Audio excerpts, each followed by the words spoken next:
Go unclog the toilet. Since you don't have kids or a real life, you might as well be useful. That was how my sister Beatrice greeted me at the door of my own vacation home. She didn't hug me. She just threw a dirty apron at my face while her friends trashed the living room I had spent 10 years saving to buy. She thought because I was single, my property was hers to claim and I was just there to clean up her mess. I caught the apron. I didn't scream. I didn't call the police. I just said, okay. Because I knew something she didn't. While she was playing Queen of the Castle, I had already sold the house out from under her feet. Before I tell you how I legally destroyed their finances in a single afternoon, drop a comment. Where are you watching from? And what time is it for you right now? I want to see how far this story travels. I pushed past a group of strangers in my hallway, head down, clutching the stained apron like a shield. The air smelled of stale beer and expensive perfume, a scent that perfectly captured my sister's lifestyle. To them, this cabin was just a backdrop for Instagram stories. A free venue to prove they were living the high life. To me, every beam and floorboard represented a shift I had worked, a holiday I had missed, and a scar I had earned. I own a chain of artisan bakeries. People hear bakery owner and think of cute cupcakes and dusting flour. They don't see the reality. They don't see me waking up at 3 in the morning every single day for 10 years. They don't see the burn marks on my forearms from industrial ovens that run at 500 degrees. They don't know that I missed my best friend's wedding because a freezer broke down, and I had to move $10,000 of inventory by hand in the middle of the night. Every dollar I have is covered in sweat and flour. Beatrice and Victoria? They call themselves lifestyle curators. In reality, they are professional parasites. They live their lives on credit cards, maxed out to the limit and the emotional blackmail of our parents. They drive leased Rovers they can't afford and wear designer clothes they plan to return the next day. They look at my life, my paid-off condo, my savings, this cabin, and they don't see the work. They just see a resource, a communal pot that they are entitled to dip into because they have expenses and children, and I have nothing but time. I reached the utility closet and grabbed the bucket and bleach. My hands were steady, but my mind was flashing back to a dinner 6 months ago. It was my birthday, but we were eating at a restaurant Beatrice chose because she wanted to try the lobster. When the check came, nobody moved. My father Silas just looked at me. "You've got this, right, Crystal?" he'd said, sliding the leather folder toward me. "Business is good this year." I had tried to protest. I told them I was saving for renovations.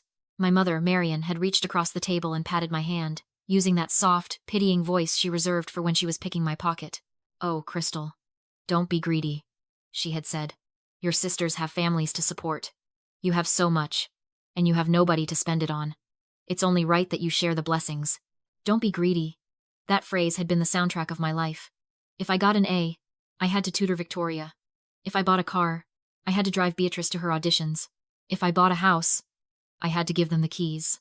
I was raised to believe that my success was a sin unless I used it to subsidize their failures. I walked into the downstairs bathroom. It was a wreck. Someone had been sick in the sink. The toilet was overflowing. The smell hit me like a physical blow. I dropped the bucket on the tile floor with a loud clang. For a second, I just stared at the porcelain. I thought about the thousands of croissants I had rolled to pay for the plumbing in this house. I thought about how my father would tell me to be the bigger person and just clean it up. I thought about how Beatrice was out there right now, drinking my wine, probably telling her friends that she graciously let me use the guest room. They thought I was in here scrubbing away my dignity, just like I always did. They thought I was the invisible ATM, dispensing cash and labor whenever they punched in the guilt code. But they were wrong. I wasn't scrubbing. I was done being the bigger person. Tonight, I was going to be the person who closed the account.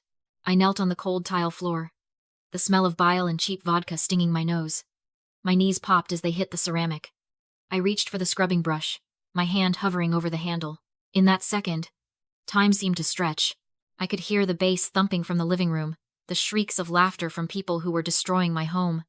And yet, my body was moving on autopilot. I was reaching for the bleach. I was preparing to clean up their vomit. That is the question that stopped my hand in midair. Why was I, a CEO with 50 employees and a 7-figure business, about to scrub a toilet for a sister who had just insulted me? It wasn't because I was weak. It was because I was trained. For 30 years, my family had installed a very specific program in my brain. Utility equals love. If I fixed the problem, the yelling stopped. If I paid the bill, the tension vanished. If I cleaned the mess, I was the good one. I realized, staring at that dirty porcelain, that I was addicted to the relief that came after I served them. I was about to clean this toilet not because I had to, but because I wanted the dopamine hit of being useful. I wanted to buy my safety with labor. It was a trap. A trap of normalized cruelty that I had built my entire identity around. I believed that if I just worked hard enough, if I gave enough, eventually they would look at me and say, "Thank you, Crystal. We love you." But looking at the filth around me, the truth finally hit me. They were never going to say thank you. I wasn't a person to them.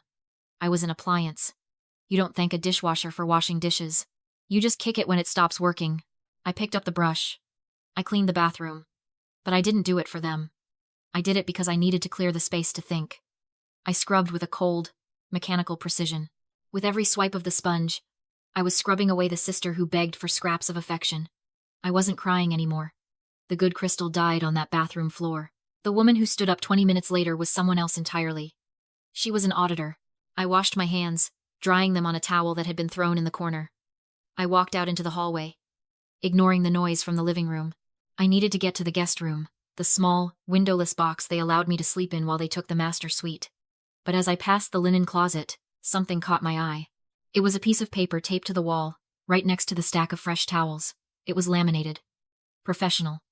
My heart did a slow, heavy thud against my ribs. I stepped closer. House rules.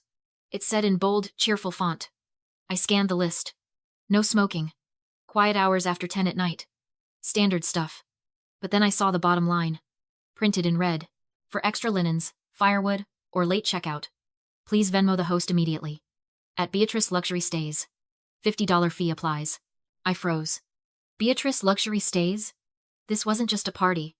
This wasn't just my sisters using my house for a weekend getaway. You don't laminate signs for a party. You don't have a dedicated Venmo handle for a family trip. This was a business. I stared at the sign, my mind racing. They weren't just mooching off me. They were monetizing me.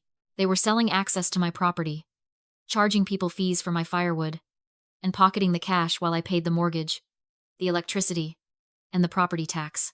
I pulled out my phone. I didn't shake. I didn't hesitate. I snapped a high-resolution photo of the sign. Then I took a photo of the mud on the floor. Then the strangers in the kitchen. I had come here to rest. But now, I had a job to do. I slipped into the guest room and locked the door.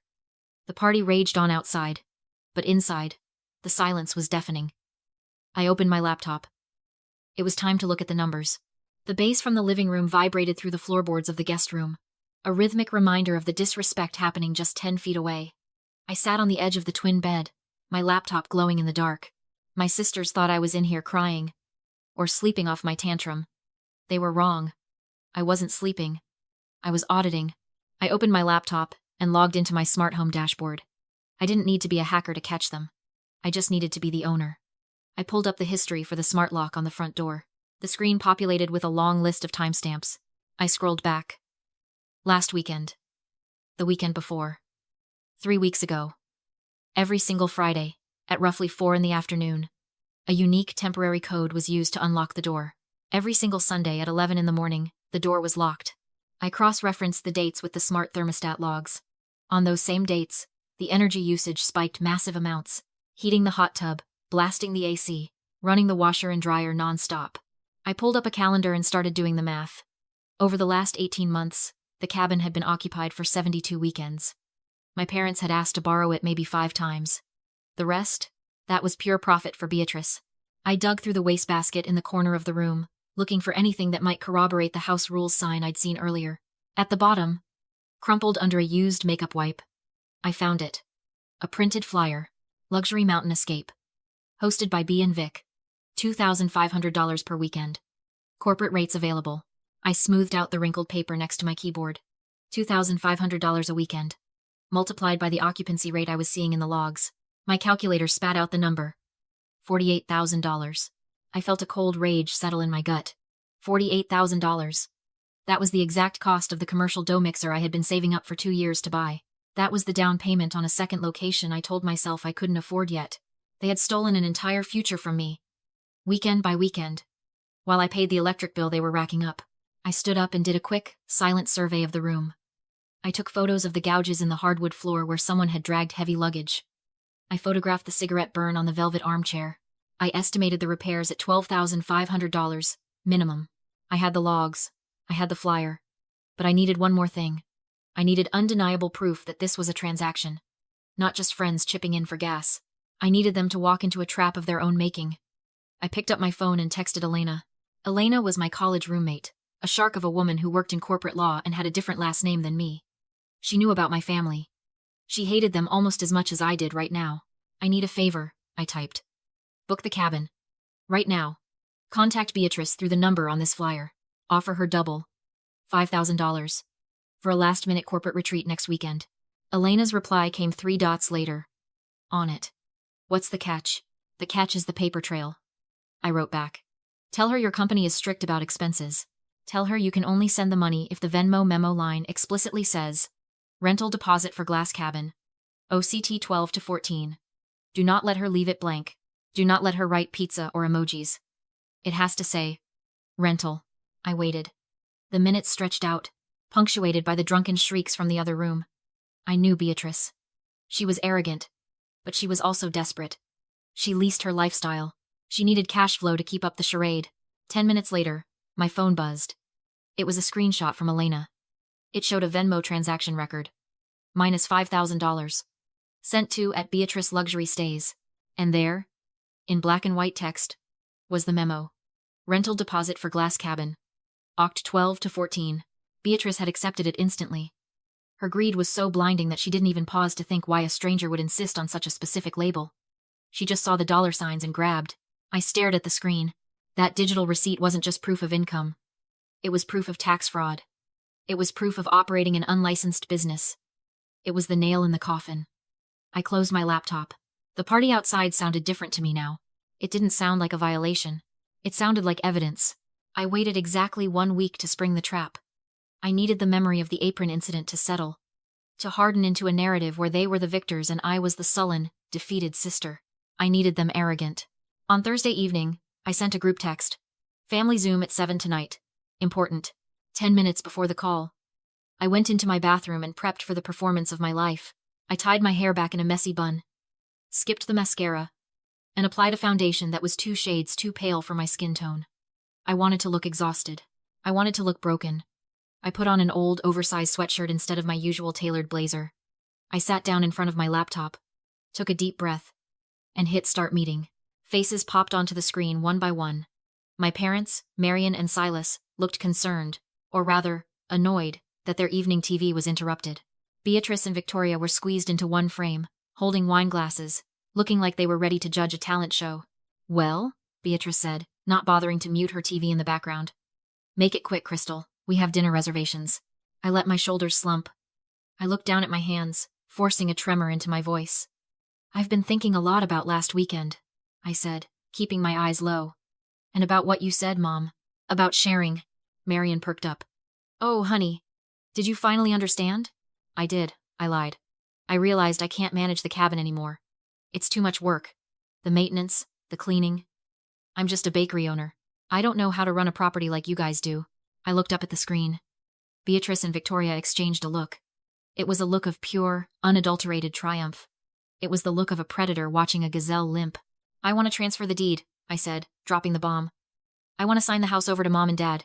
You guys can manage it. You can do whatever you want with it. I just want to be done with the stress.